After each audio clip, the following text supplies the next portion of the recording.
জাহান্নামের আগুনে জ্বলতে জ্বলতে যখন চামড়াগুলো গোশতগুলো চলে যাবে, রব্বুল আলামিন নতুন করে চামড়ার গোশত গায়ের মধ্যে ফিট করে দিবে। ওই চামড়া গোশত আবার ঝলসাবে, আবার ফিট। আযাবটার মজা যেন ভালো করে টের পায়। একের পর এক শাস্তি শুরু এবার জাহান্নামে। যারা দুনিয়াতে আত্মহত্যা করছে, ছুরি মারছে, ও খালি ছুরিই মারবে, বিষ খাইছে খালি বিষ খাবে।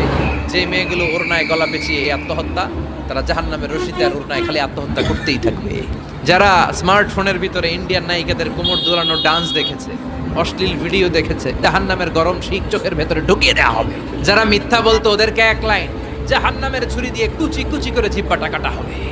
অন্যের জমি মেরে খেয়েছে এরকম ডাকাই তাছাড়া নাই, সাত জমিন ওর কাঁধে তুলে দেওয়া হবে। এবার কারে কর গিবত করে চগল খড়ি আছে না নাই, তাদেরকে আল্লাহ জাহান্নামের তামা দিয়ে নখ বানায় দিবে, আগুন ছড়বে ওটা দিয়ে। নিজেরা নিজের গালের গোশত আর বুকের গোশত টেনে কুড়ে কুড়ে খাবে। ওদের ব্যথার চিৎকারে পুরো জাহান্নামটা থারথার করে কাঁপে। যারা যাকাত দেয় নাই,